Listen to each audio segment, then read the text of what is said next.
کہ ہر کسی کو یہ عزاداری جو کر رہے ہیں، جو حصہ ڈال رہے ہیں، ہر کسی کو کرنی چاہیے جیسے کر رہے ہیں، یا کچھ لوگوں کو نہیں کرنی چاہیے؟ یہ بات بھی آپ کئی جگہ سنیں گے، سنی ہوگی کہ اس طرح کی عزاداری نہیں کرنی چاہیے. ادھر سے عزاداری کرتا ہے، ادھر سے نماز نہیں پڑھتا، عزاداری کرتا ہے، سود کا مال بھی کھاتا ہے، عزاداری کرتا ہے، حج واجب ہے نہیں کرتا. کہا جاتا ہے یا نہیں؟ کہا جاتا ہے. اچھا، یہی بات نماز میں کیوں نہیں کہی جاتی؟ کئی ایک نمازی سود کا مال کھاتے ہیں یا نہیں؟ جی، کئی نمازی ایسے ہیں جن پر حج واجب نہیں کرتے ہیں.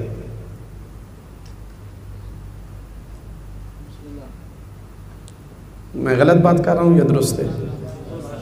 تو پیمانہ ایک ہی ہونا چاہیے نا، کہ بھائی آپ سود کا مال کھاتے ہیں، نماز نہیں پڑھنی چاہیے آپ کو. آپ نے روزے نہیں رکھے ہیں، آپ حج پہ کیوں جا رہے ہیں؟ یہی بات وہاں بھی ہونا چاہیے، جبکہ وہاں نہیں ہوتی. لمحہ فکریہ ہے یا نہیں؟ سوچنا چاہیے تھوڑی دیر کے لیے یا نہیں؟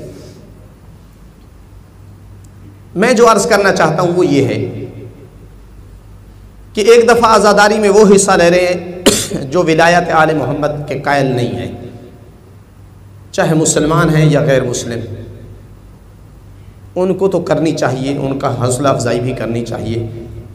ممکن ہے کبھی ان کو اللہ ہدایت دے دے، اگر نہ بھی دے تو مظلومیت مظلوم کربلا کا پرچار ہو رہا ہے، ہونے دے. کوئی اس کا ہمیں لاس اور نقصان نہیں ہو رہا. بات ہے ان کی جو ولایت آل محمد رکھتے ہیں. بعض دوسرے واجبات کے بھی پابند ہیں، بعض کچھ واجبات کے پابند ہیں، بعض بالکل لاپرواہ ہیں. زیادہ تر بات کی جاتی ہے ان کی جو بے پرواہ قسم کے لوگ ہیں. 10 دن محرم کے مومن ہوتے ہیں، اس کے بعد نماز سے ان کا کوئی تعلق نہیں ہے، روزے سے کوئی تعلق نہیں، کبھی کبھار ہو گیا تو ہو گیا.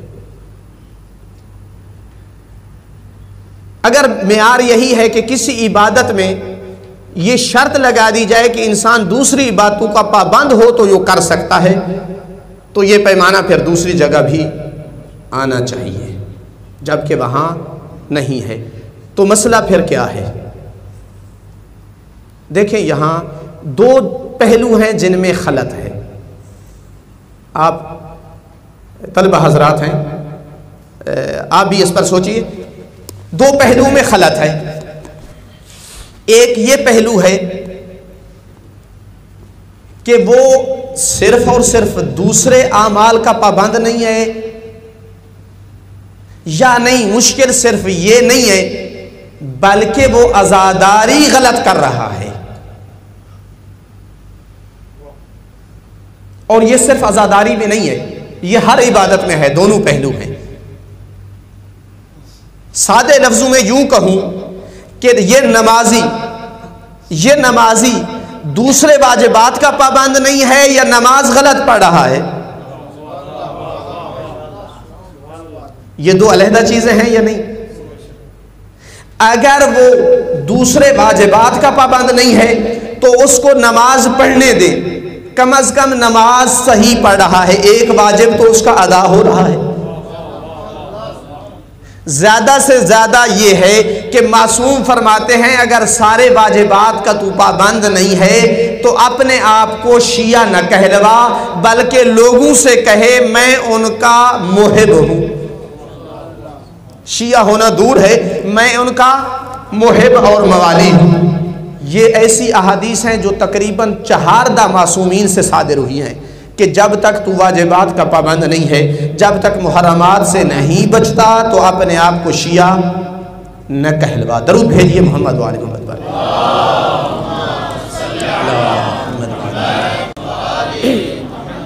حدیثیں بہت ساری ہیں، ایک دو حدیث چھٹے امام سے ایک فرمان ہے، تفصیلی ہے، فرماتے ہیں اگر تم میں سے کوئی امانت میں خیانت نہیں کرتا، ادا کرتا ہے، جب بات کرتا ہے تو سچ بولتا ہے، لوگوں کے ساتھ ان ہیلپ اور ان کو مدد دیتا ہے، ایسے آدمی کو جہاں بھی جس جگہ بھی کوئی آدمی کہتا ہے کہ یہ جعفری ہے یسرنی، تو میرا دل ٹھنڈا اور خوش ہوتا ہے۔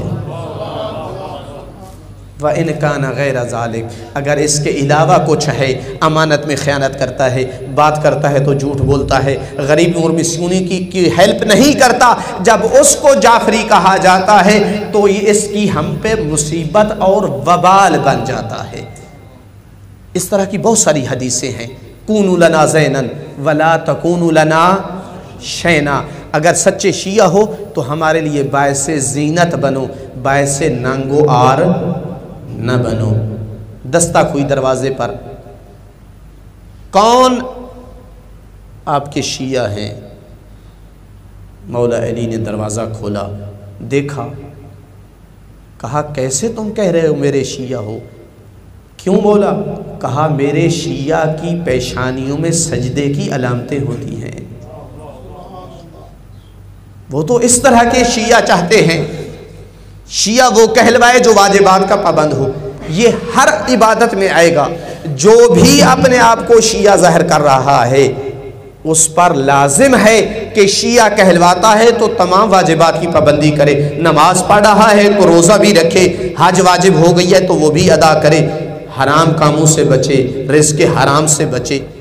یہ صرف عزاداری میں نہیں، ہر جگہ یہ بات آئے گی۔ لہٰذا اگر کوئی واجب ایک واجب ادا کر رہا ہے، دوسرے کو چھوڑ رہا ہے، تو اس کے لیے یہ نہ کہا جائے کہ تجھے نماز میں کوئی فائدہ نہیں، کم از کم اپنا وہ واجب ادا کر رہا ہے وہ کرنے دے۔ زیادہ سے زیادہ اسے کہا جائے کہ آپ اور ہم کو شیعہ کہلوانے کا حق تب ہے جب ہم تمام واجبات کی پابندی کریں۔ لہٰذا اگر کوئی عزاداری صحیح کر رہا ہے لیکن اس کے اندر دوسری خامیاں ہیں تو اسے مت کہا جائے کہ تم عزاداری نہ کرو، کم از کم یہ عبادت انجام دے رہا ہے۔ اس کو کہا جائے بھائی جان تو کتنا اچھا موالی اور محب آل محمد ہے، عزاداری میں کتنا بڑھ چڑھ کر حصہ لے رہا ہے، کوشش کر دوسرے اپنے واجبات میں بھی اپنے آپ کو پابند بنا تاکہ تو سچا شیعہ نے علی میں سے بن جائے۔ درود بھیجیے محمد والے محمد۔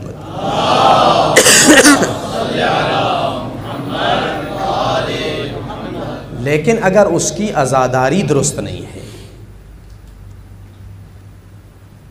تو پھر کہا جا سکتا ہے کہ اس عزاداری سے عزاداری نہ کرنا افضل ہے۔ اور یہ بھی پیمانہ، یہ بھی کسوٹی صرف عزاداری میں نہیں ہے، یہ ہر جگہ آئے گی، نماز میں آئے گی، روزے میں آئے گی، حج میں آئے گی۔ قرآن نے نمازیوں کے بارے میں نہیں کہا ویل للمصلین الذین هم فی صلاتہم ساہون، ویل اور ہلاکت ہے ان نمازیوں کے لیے۔ ہیں نمازی، نماز پڑھتے ہیں مگر نماز میں سہو کرتے ہیں، تو نماز میں یہ بات آئے گی۔ اللہ کے رسول نے ایک نمازی کو نہیں دیکھا تھا مسجد نبوی میں اور فرمایا تھا اسی حالت میں مر گیا تو یہودی اور نصرانی مرے گا،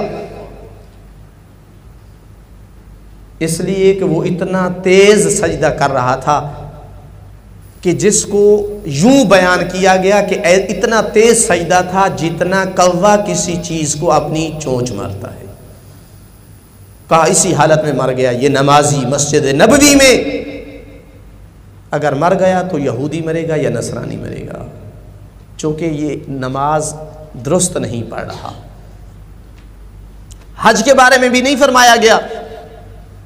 جب امام زین العابدین علیہ السلام سے کہا گیا ما اکثر الحجیج، کتنے زیادہ ہیں حاجی، کہا یہ نہ کہو ما اکثر الحجیج، کتنا شور و شرابہ زیادہ ہے، کیونکہ وہاں بھی حج پر بھی کئی ایک مال حرام سے آ جاتے ہیں، کئی ایک ریاکاری کے لیے آ جاتے ہیں، کئی ایک سیر و سیاحت کے لیے آتے ہیں، تو یہ بھی پیمانہ پھر تمام عبادتوں میں ہے۔ لہٰذا اسی طرح زیارت مظلوم کربلا میں چھٹے امام نے کچھ لوگوں کو دیکھا بڑی شان و شوکت سے زیارت کے لیے بن ٹھن کر اور حلوے بنا کر اور پتہ نہیں کیا کیا اچھے اچھے کھانے تیار کر، فرمایا ان تزورو خیر من ان لا تزورو وان لا تزورو خیر من ان تزورو، تمہارا زیارت کرنا ابا عبداللہ کی بہتر ہے زیارت نہ کرنے سے، اور تمہارا زیارت نہ کرنا بہتر ہے تمہارا زیارت کرنے سے۔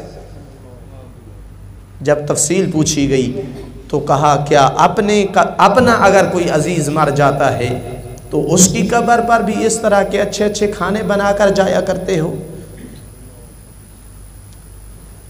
تو لہٰذا یہ احادیث واضح کر رہی ہیں کہ ہر عبادت میں ایسا ہے کہ اگر اس کو صحیح انجام نہ دیا جائے، بعض حالتیں ایسی ہوتی ہیں کہ اس کا وہ انجام نہ دینا اس کے انجام دینے سے بہتر ہوتا ہے۔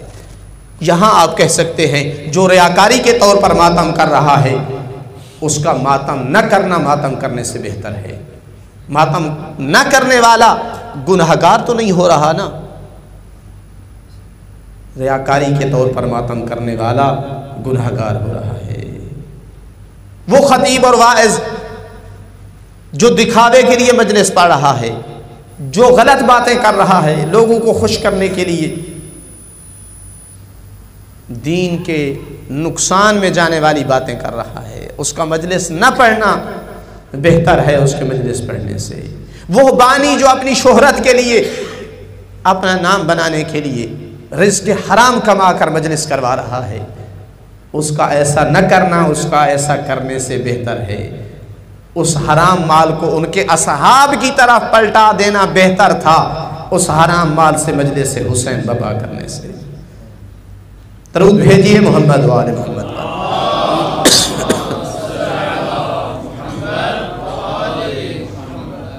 ہمیں اندازہ ہونا چاہیے اس بات کا کہ جب ہم عزاداری کے نام پر سارا دن مجلس بپا کرتے ہیں، حیا علی الصلاح کی ندائیں بلند ہوتی رہتی ہیں، حیا علی خیر الاعمال کی ندا آتی رہتی ہے، ہم 15 منٹ کے لیے وقفہ نہیں کرتے ہیں۔